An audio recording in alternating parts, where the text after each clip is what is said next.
So today, you can feel free to send in any questions, but we're going to have an interesting discussion with two special guests, Mary Taylor and Anthea Grimason. And I'll introduce them more in a moment. And the point of this is that they both have interest and long-term experience in and around not just what life is, but the end of life, what we term dying, death, etc. And by way of introduction, there's a nice story attributed at least to the Buddha, Gautama Buddha anyway. And a lady from the village came to see him, and she was quite upset because one of her close family members had just passed, and she was trying to deal with the grief and what was going on inside of her. And of course the Buddha, being full of compassion and open heart, he could feel her, he could understand her.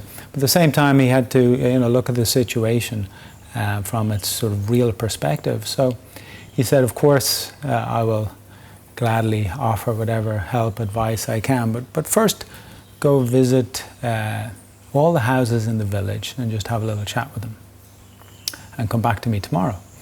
So, as the story goes, that's what she did. She called in on all her neighbors and maybe some households she didn't know, and then she came back, and she was in a slightly different mood as she connected with him. And he said, well, how was your visits around the neighborhood? And she said, well, what she discovered was every household she went to had a similar experience. Someone had passed, and they had all had to deal with this grief and suffering, so to speak.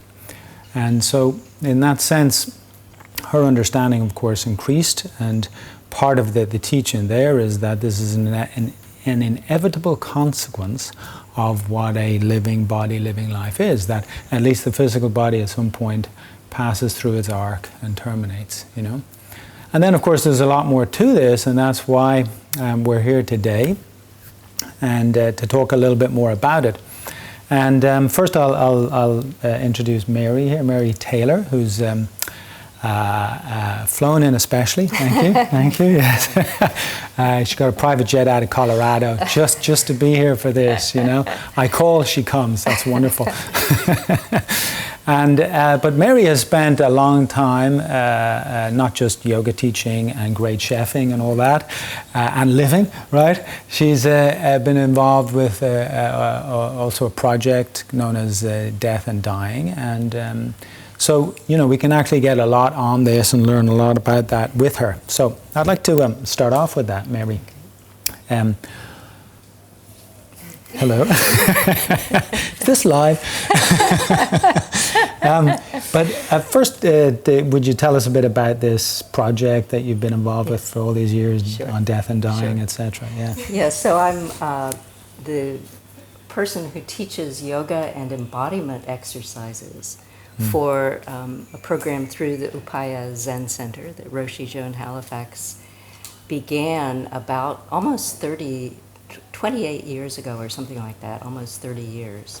And I've been involved for close to 20 years, slowly developing the embodiment piece of the program. The program is designed initially for medical professionals who find themselves in situations working with end-of-life care and having been through their medical training, but not really having much focus on how to deal with their own grief and the grief of others, and what has often happened for people who go into this field with great passion and the desire to help is that because there isn't room in the system and in the medical world, although it's improving, for them to process their grief and for them to really truly understand the grief of others from a really deep perspective, that they start to burn out. And then they are these incredible people who devote their lives to taking care of others, and somehow they find themselves 20 or 30 years later having forgotten to take care of themselves. in this process and really suffering. And so this program that Roshi Jones started has evolved immensely in the years I've been involved in it, but part of what has really changed in the last number of years is an awareness by all of the faculty of how important being embodied is to the ability to take care of others, to show up. You know, we all know it, but then to actually do it becomes difficult. So that's what I do, is I work with the program, teaching yoga, teaching ways to really drop in so that you can be there for others. And as a support for the people who were there, transforming during this 8-day intensive program. So my experience also is, that I've worked with people who are, or supported people as they are going through the deathing process themselves. But I'm not, a death doula or a hospice worker or a person who is actually officially part of the end-of-life care. But it's something that I've been drawn to. So that's part of my interest as well.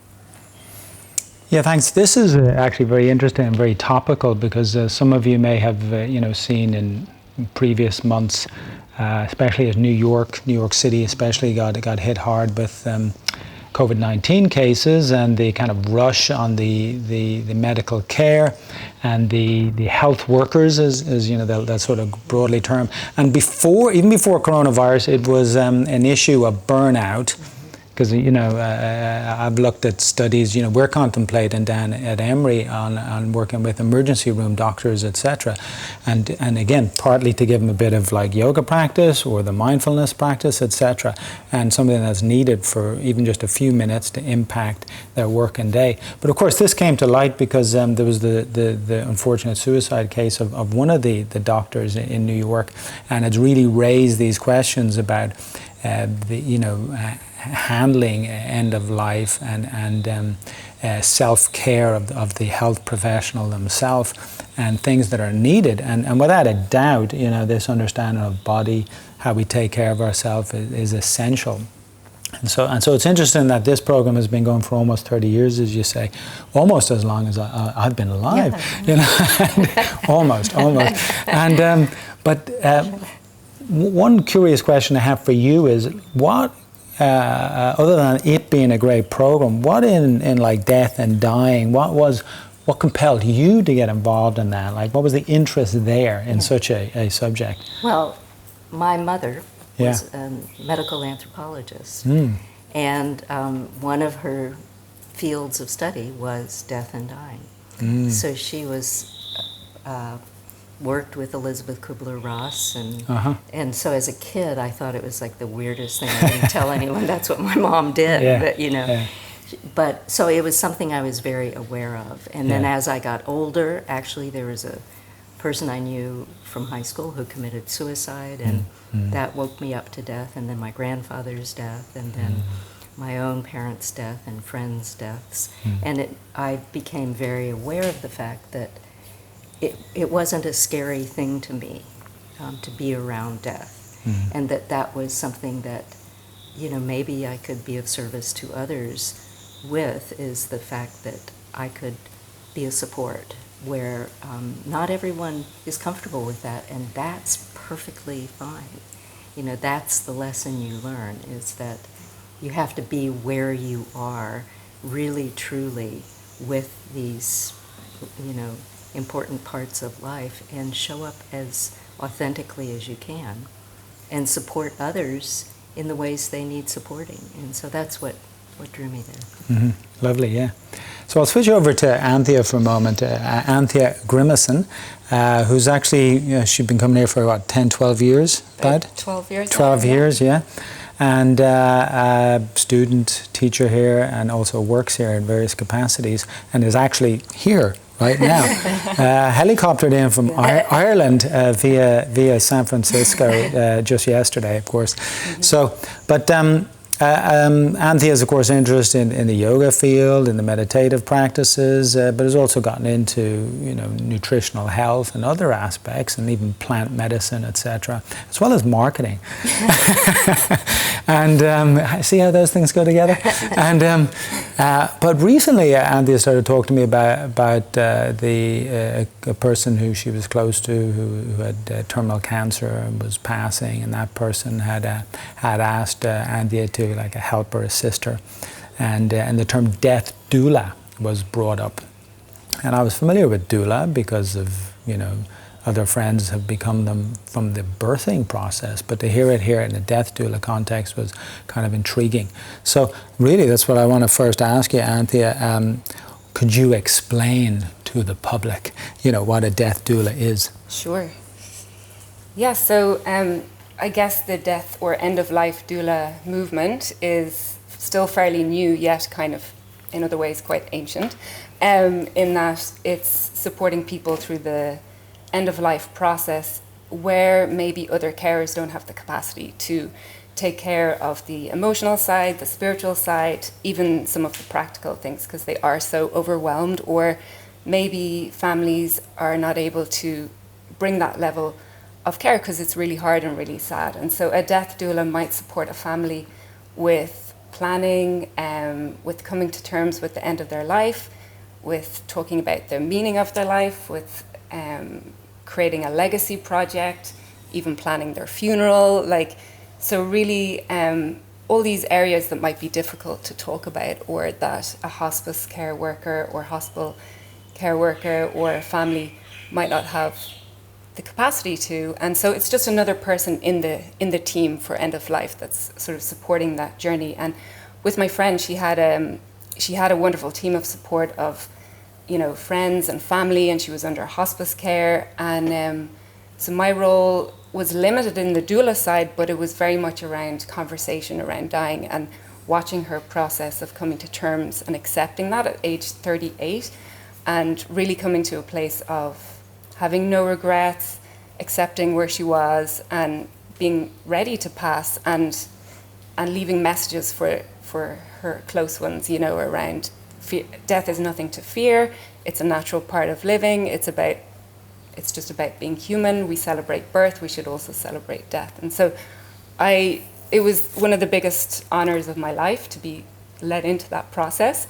And I'd already been thinking in the back of my head about this kind of movement for a while, but thought maybe it's something I would do later in life. And she really motivated me to get involved now. And so then I did a training, end-of-life doula training in January, and hope to sort of continue that work from here. And why were you interested? Because before her friend got sick, Anthea had these interests and questions, so I don't even know if we've actually talked about it. Why? What brought on, I'm interested in death? My whole life I've contemplated death. I lost my mother at the age of 2, and so it's always been a very present subject in my mind, contemplating what happens, and why are we not talking about it more? Because it happens to everyone, and it went from this very difficult subject for me to even talk about or think about, to really delving deep into, especially through yoga studies, Eastern philosophies, trying to understand more what different cultures do, and just being really drawn to ways to support, thinking we can do this better, we can help people in a more supportive way. And the system, as Mary said, is quite set up for the healthcare workers. They get overwhelmed. A lot of it is about taking care of the physical body, medicine, intervention, but the other side often gets left behind, the human side. And so I'm just really interested in that human experience of end of life, but it's evolved over time. Yeah, and so, both Anthea and I grew up in Ireland, and, back then a priest would show up and probably do the last rites, sprinkle holy water over you, or there'd be some nuns around, and maybe some of these nuns had a natural predisposition to caring and being a sort of a natural death doula. And then, if you look across, at least, say, that I'd be familiar with in the US environment and that, chaplains, you know. So I know, and even where I'm involved on the university level, and when we are even just dissecting the bodies, there's a chaplain on staff to kind of come in and talk to anybody about that might be having a crisis with that. So you know, based on what you're describing, of course, it's natural, it makes sense. The human quality is key here. I mean, we can talk more about that in a moment. But is there any issue with a doula taking the place of a chaplain, or a confusion, or you know, in other words, has the market gotten, I don't know, spicy yet? Saturated. Yeah. I mean, I think the doula movement, from what I understand, is still quite new and still trying to find its place.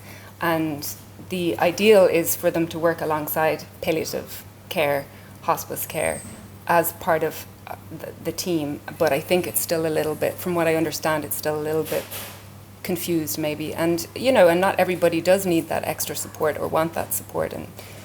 And but it's seen as a needed kind of role, but I think it's also still quite new and growing. And I'm inspired by it, and inspired by different organizations doing this kind of amazing work. And really, there's now festivals about death and dying. There's a lot of, I've been to the Zen Center in San Francisco, they do these courses, conversations about dying. And so there seems to be a growing movement around conversations and also additional support. But I don't think it's not that well known yet. Yeah. Yes, great. Are you still relaxed? Jaw, tongue released, yes. I want to switch it up a bit and ask maybe some technical questions, Mary, because in the programs you're involved in and you're dealing with, then it's healthcare workers, medical professionals, etc. So is there then a standard definition on what is life, what is death, and what is dying? Yeah, there are standard medical, measures of what is life and what is death. And then there are, sort of spiritual measures that really, I think, one of the interesting things that's happening is that the healthcare field is opening up to awareness of other types of help that might be available, or other perspectives.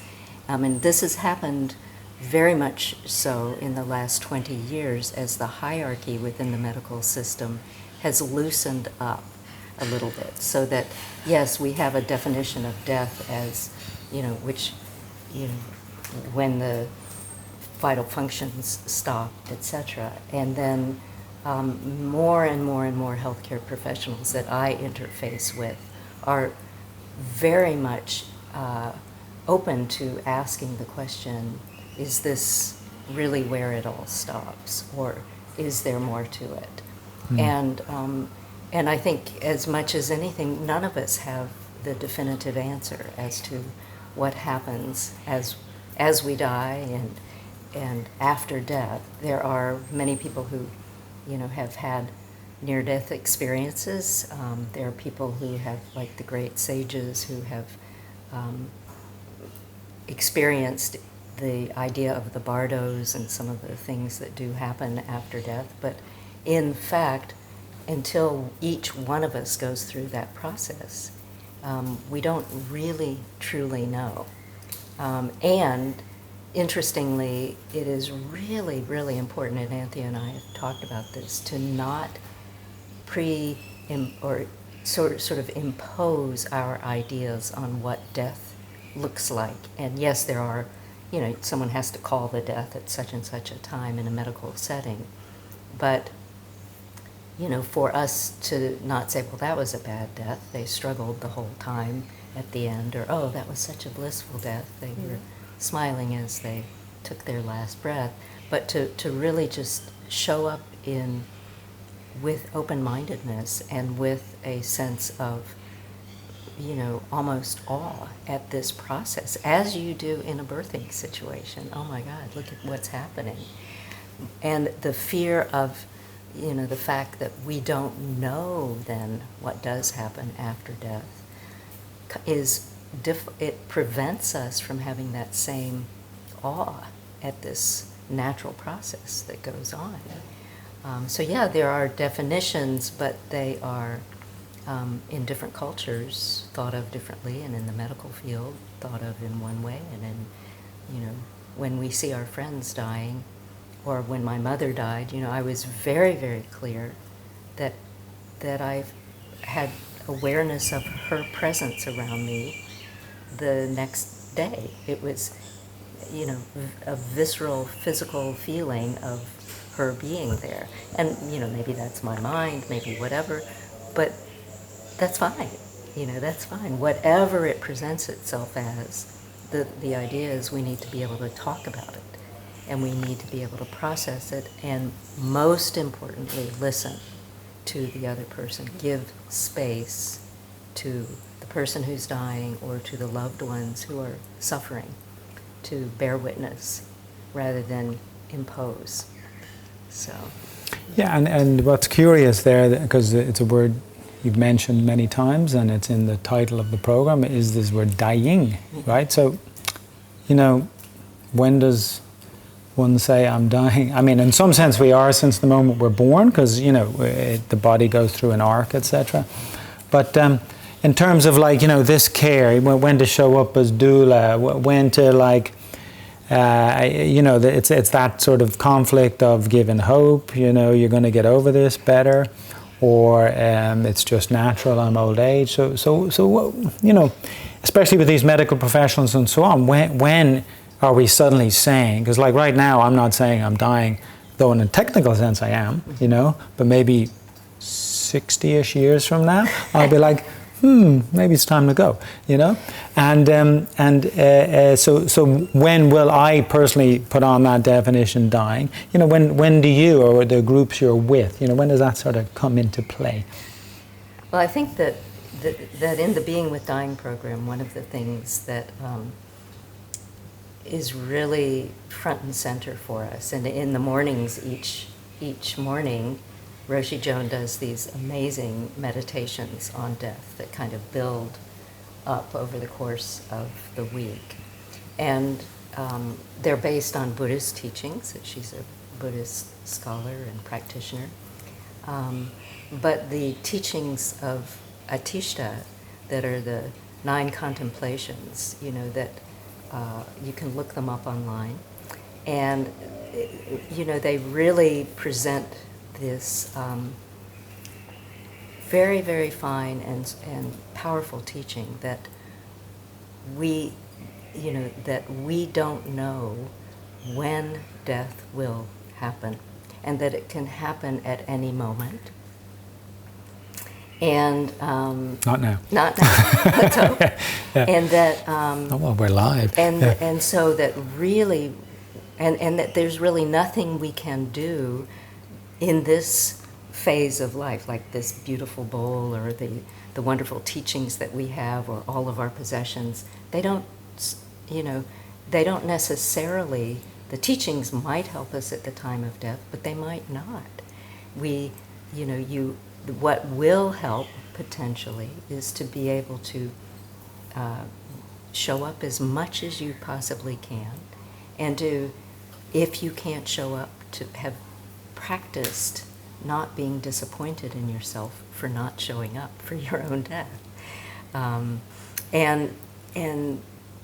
so these 9 contemplations of Atishta are just, I really recommend that you Google that and look them up, and Roshi Joan has a little handout on them that you can download. But they give you insight into this process, that it is something, that is filled with mystery and yet very solid at the same time. It's one of the paradoxes that we have in life. Yeah. Yeah, well, just like in previous generations, sex or spirituality, these things were more taboo, or let's not talk about them. In a way, death, dying, etc., has sort of, still almost remains that, or it's couched in a lot of I suppose, difficulty to describe and discuss. And part of that might be, again, as a culture, how we relate to it. and there obviously exist different teachings, like you're talking about, that look to it in different ways. One of my favorite Buddhist teachers, Ajahn Chah, was a Thai forest monk, and I like him because he's pretty down to earth. But was up there, but down to earth. And he'd say, you got it all wrong. We all cry at the death and cheer at the birth. It should be the other way around. Birth, you're back here again, dying. Okay, time to get out of this game. And so, but the simple fact is that understanding isn't there, And in many ways, and I suppose this goes back to kind of the doula work, is that there's the understanding, relationship, etc., that the dying person is having, but then there's those that are all around them that are trying to process grief. And it's normal, if something's funny, you laugh. Something is sad, you're a little bit down. And there's a story of Ramana Maharshi, great sage, South India, and who preaches, well, he didn't preach, I suppose he just spoke and taught, but that, find out who you really are, and that none of this is real. Yet when he got the news, one of the close members of the group, disciples as such, had passed, he was crying. And the people there were like, what's going on, what about all this not being real, crying? And he's like, this is a process of life, and it's important to express and grieve, and it has to go through you. And if you don't, you're obviously suppressing something, you see. But what needs to come into that debate, I guess, is the understanding around it. And an Irish story, because it's story time here at Samahita. But any of you who've been here, or you might know the image of a St. Brigid's cross, right? And it's a wonderful image, actually. And when I was an 11-year-old, I was taught in very Republic National Irish school how to make those. And it's still up there on the wall in here. And the point is that there was an Irish chieftain back in the 4th century or something who was passing. And Brigid, who's the number 2 saint of Ireland after Patrick, though I think she should be number 1, you know what I mean? Her day is 1st of February, right? But she was there at the bedside, the death of this chieftain, to give him comfort and counsel. And the cynical side could say, oh, she was there converting him to Christianity, which is technically what happened, but the point was she was opening his heart to the understanding of what's past this life, so that at that time even he would pass. Now, some would say, oh, you were saved and you went to heaven, but that's not the point here. It's more, and then leads us to the question, if you're back doulaing, how much of this is coming to sort of some space, peace terms, of what all this is, and I have a personal story on that in a minute, when you're at that point. And because you did a death doula course, I mean, did those things come up in there? Yeah, absolutely. And like Mary said, it's kind of has to come from the person, but what I witnessed from my very limited experience with Erin, my friend, was over time this real awareness and what seemed like a deep understanding that everything was going to be okay. For her, she was more concerned about her loved ones she was leaving behind, which often happens, but she knew in her heart that whatever it was going to be okay. And that was amazing to see, from the, managing the disease and trying to get better to this place of just full acceptance and understanding, and she seemed very connected.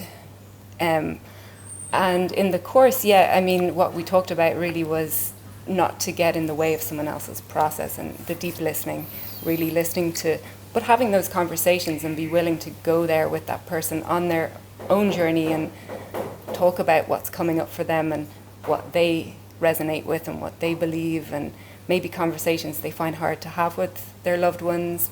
And so, but it's a personal journey, and you're just there to be with them on that, and support whatever comes up for them, but without imposing your own ideas. We all have our own experiences around death and loss and grief and philosophies, but not imposing them, I guess. Yeah. So I can't bring my Brigid's cross to... Unless they want to. well, my own brother passed a few years ago, and the last 5 years he lived here with me, so we were quite close. And it was a period, in a way, to kind of process things that happened earlier in your life and share. And I'd say he was more reflective than the average person, but still there was the facing of, dying, an imminent surmise. And so then our conversations turned more to that. Very quickly, actually, it went from talking about this project he wants to get on and this cancer thing, he'll get over it, to, this is really where it is. And in a way, his energy might have been quite active, even hyperactive before, now it became very calm and still.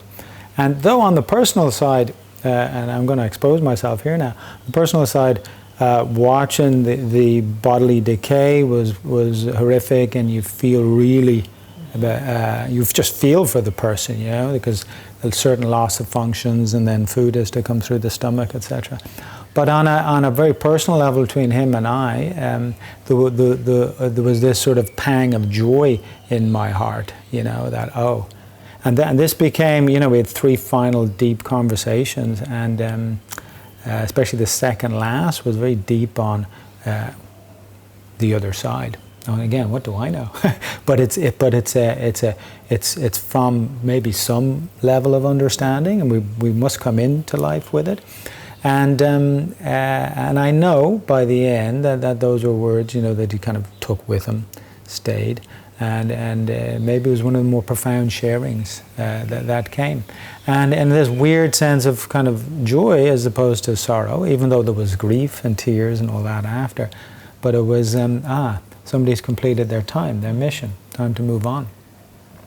So anyway, that's just partly sharing personally, and I'm sure we all have our personal stories. But my sister, who was there taking more care of him than I even was, had very different reactions. And part of it comes down to this sort of degree of understanding, etc. So that is an interesting part, and I suppose interesting in where this work goes and helping others to understand. But the question that's coming up for me, and back to you, is especially in today's medical world, the prescription of certain drugs, especially opioids. And you'll find majority of people on cancer and other terminal illnesses as such are really, living on a variety of those. And where in the, between, I suppose, guiding or coaching medical professionals on how to be, I suppose, more human in this process to, the administering of certain medications, which in a physical sense reduces some degree of suffering, to the more, either Buddhist understanding or existential sense of are you being blunted from the experience, or is it a better way to go out smiling and just So any thoughts in and around that, or what comes up in the program on it? Yeah, that's a big question. It's okay, we got all day. Yeah, huh? And within the medical system, part of the complexity is that ethical dilemmas arise, and they can be, as a nurse, you must carry out the orders of the doctor, even if you disagree with what the doctor's orders are. And then if someone has signed, papers saying they do not want to be resuscitated, and by some chance they were in an accident and became resuscitated before anyone realized they didn't have those papers, and then it turns out to be against their religion to have been resuscitated. There are all kinds of situations and difficulties and problems that arise. So that, one of the things that I think medical professionals run into, that we as friends and support systems outside of the medical system are fortunate enough not to run into is that there are very strict guidelines about what can and can't be done under certain circumstances. And you've taken an oath as a medical professional to do no harm. And yet you may see some of these procedures because at the same time, modern medical techniques are being invented that help us to extend the life. You know, this thing we're talking about, where did the life end? Where does the life end? And you can extend it. Mm-hmm. But is it ethical to do that? So it's a very, very complicated issue. And I think that the thing that we really work on with the people we work with is, and it's something actually we all need to do all the time anyway, but it is to get embodied to the point that we really have a clear sense within our own visceral experience of what is in line with our moral underpinning in any situation, death or, you know, legal situation or anything. And so that we can pay attention to the physical signs within us and learn to tune in and trust our, what might be called an intuitive sense of truth. And if we have confusion, to be able to recognize that too. And then have enough wherewithal to be able to pause when there is confusion or when we are feeling that we are going against our conscience or against our ethical underpinnings, and look around for another path of action that we might be able to take. So in the medical setting, you know, there's always an ethics board. If you're feeling bad about some situation, you go and you can talk to someone about that.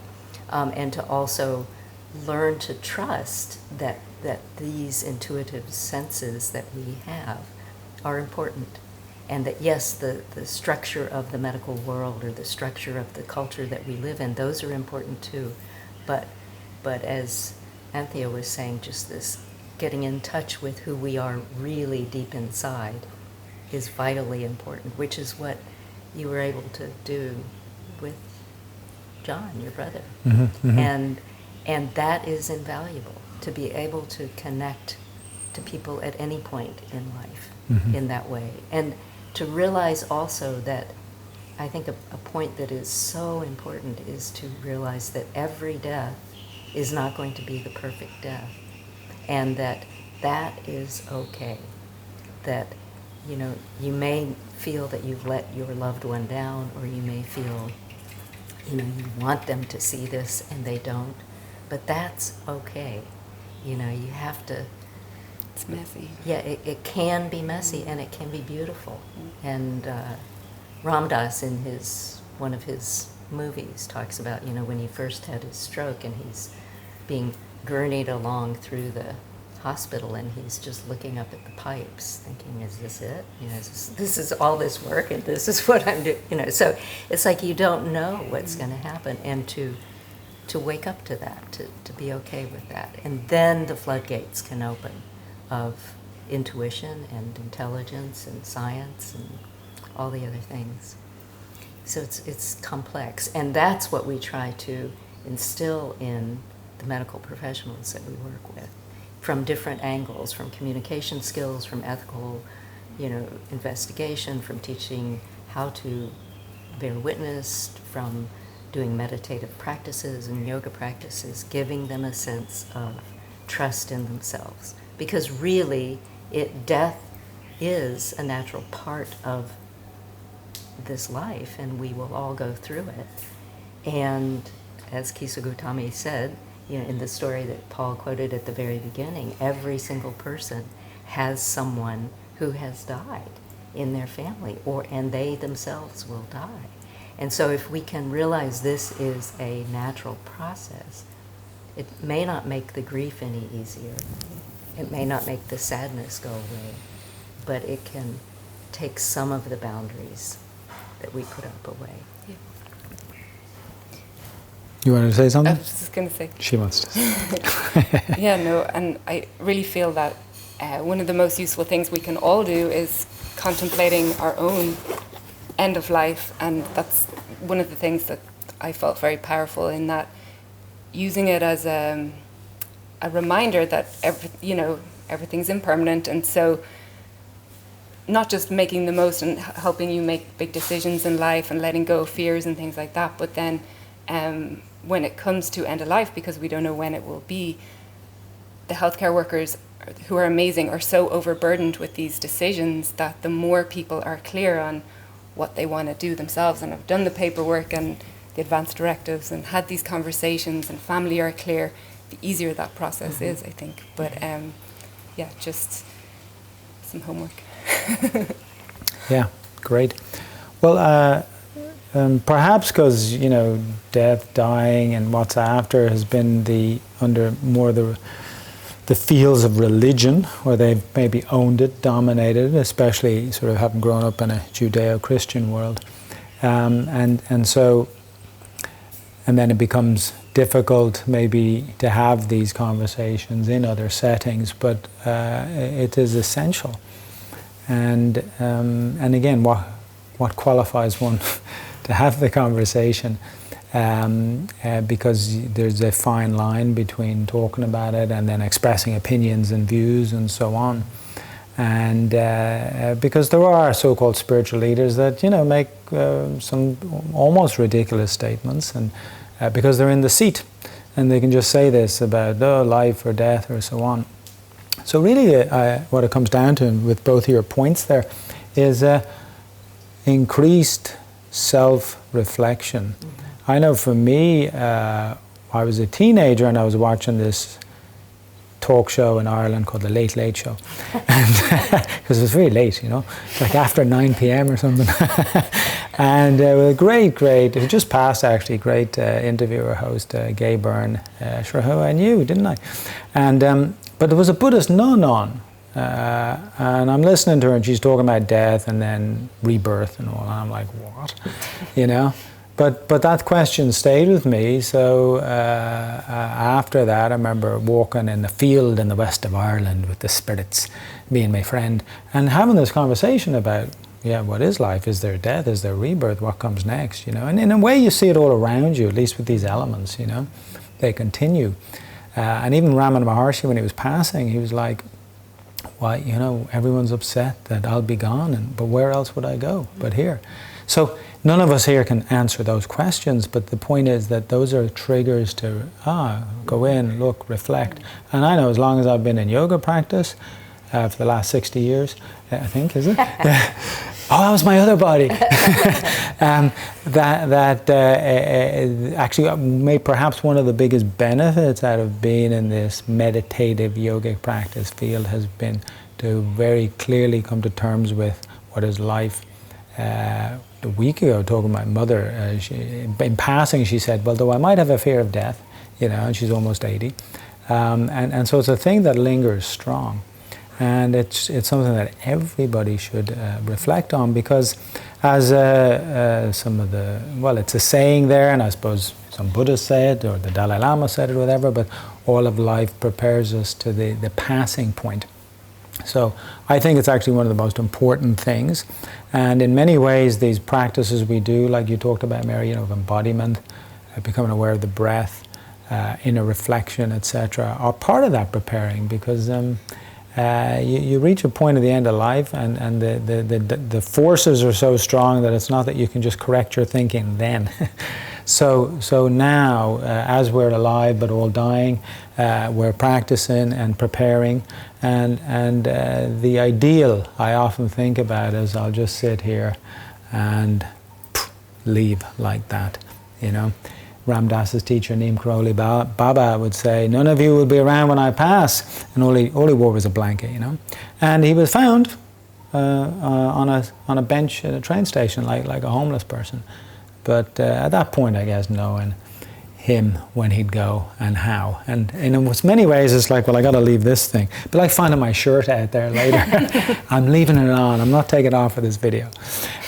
Anyway, so perhaps we'll just end on that. Hopefully it's a high note, yes, and hopefully it's been of some interest for you. You can actually do death doula courses, you know, and maybe you put up a link we can put. Sure. And Mary did speak of Atisha and the 9 Contemplations, so worth looking. Roshi Joan has a wonderful book called Death and Dying. Yeah. So that's also a wonderful resource. So and every city has something going something on. Going on. Yeah. Joan Halifax, Death and Dying, and another lady who's involved with you in that, the wonderful Susan Baru, did a nice book called Leaves Gently Falling. It's a beautiful book. So when a friend of mine asked me for something for another friend who was passing from brain cancer in her 40s, but was having a hard time dealing with it, she asked me, you know, is there anything I could pass on? And I had Susan's book, and I was like, well, maybe she can read some of this. Oh, nice. You know, and so it's different touches, different ways, you know, and I hope going forward that there's more of the education, like you're saying, the human connection within the medical and healthcare field, and with you know, call it death doula or whatever, but that being close, being able to have conversations and gaining an understanding to it.